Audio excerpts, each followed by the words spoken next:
Keluarga Balkar Singh sudah sejak beberapa generasi menanam gandum, padi, dan tebu di area pertanian seluas 30 hektar di bagian utara Uttar Pradesh.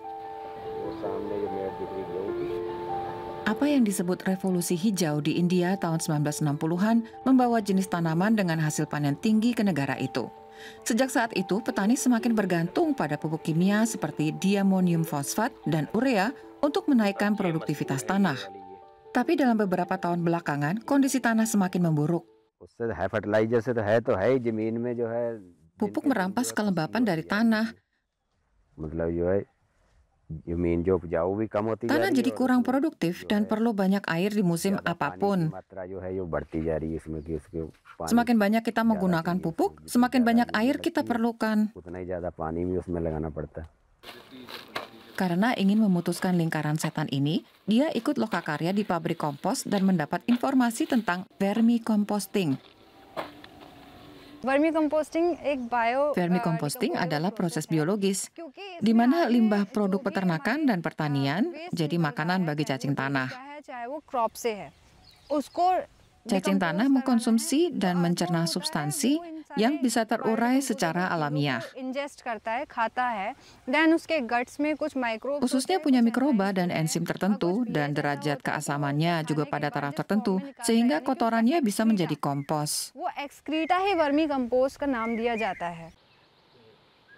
Fani Yadav berusaha menyebarkan pengetahuan tentang keuntungan tanah bagi pertanian. Hewan melata itu sudah lama diakui ibaratnya sebagai insinyur pembangunan di bawah tanah, sehingga penting bagi ekosistem tanah. Kotorannya mengandung nutrisi yang diperlukan tanaman termasuk nitrogen, fosfor, dan potasium.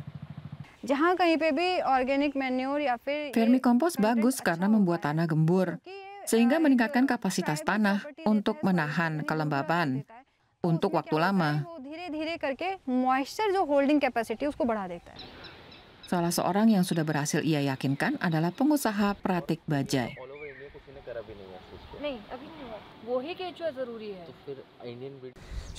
Saya selalu tertarik dengan alam. Dulu saat kecil saya senang bermain dengan cacing tanah. Tapi saya tidak menyangka cacing tanah akan mendorong saya memulai bisnis.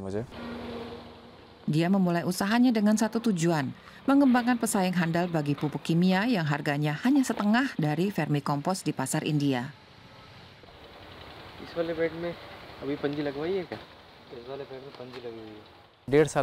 Perlu 1,5 tahun eksperimen untuk menemukan proses yang tepat.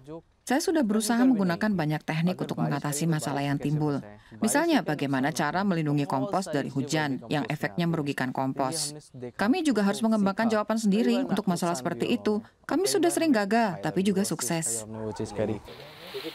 Pratik juga melatih petani untuk menolong mereka untuk beralih ke vermicomposting. Sejauh ini, dia sudah mengadakan lokakarya bagi lebih dari 1.000 petani. Misalnya Manpreet Singh, yang baru-baru ini memutuskan menggunakan vermikompos di pertanian tebunya.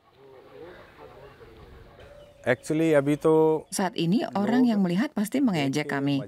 Katanya kami bekerja seharian di dalam genangan kotoran hewan. Tapi kami tidak peduli, fokus kami adalah hasilnya.